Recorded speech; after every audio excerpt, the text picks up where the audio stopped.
I think there are two things that all people who've become involved with pornography, and that's many, many Christians at some level, there's two things that we all need to bear in mind and to do. The first is take ownership of what we did. You know, when I've talked to people who've struggled with this, they'll often use the word zone. It's like going into a zone. It's a cutting out from who I am into somebody else.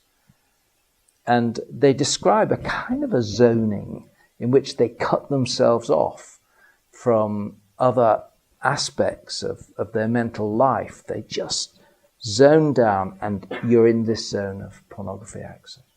Now, it's quite important that we take ownership of who is in that zone, because it's tempting to speak about it as if it's somebody else, that it's that person with this problem of pornography.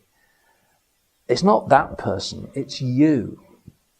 You are the one who are doing this, and we need to take emotional ownership, personal ownership of what is happening. So what I do in this kind of pastoral care is I lead somebody into a full sense of personal ownership. You know, I get them to talk about who they are, what their family is, what their circumstances are, and then what this person is doing in that pornography zone.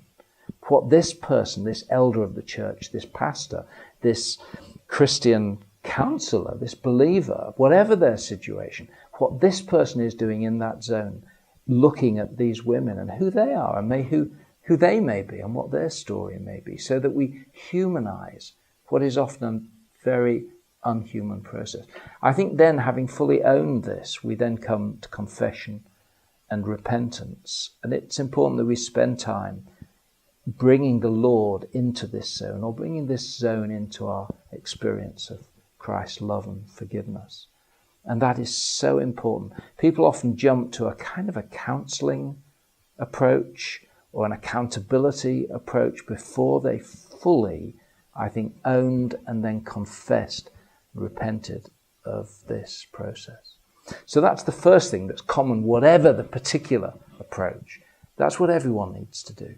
The second thing is, we need to be captured by a better vision.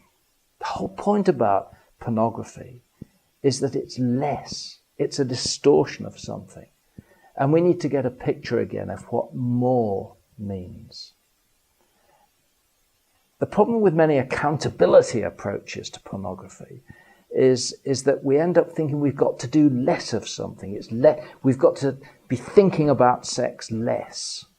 But really we need to be thinking about sex more and better, in the sense of having a truly biblical understanding and imagination of what sex is. So it's really important that we don't, again, reduce all of this to an accountability approach, which is just about what I don't do, but in parallel with that, help develop the heart around what I do, what it means for me to be made sexual in the image of God, and to honor God in my body in a way which brings Him pleasure and that brings flourishing and life to me and my family.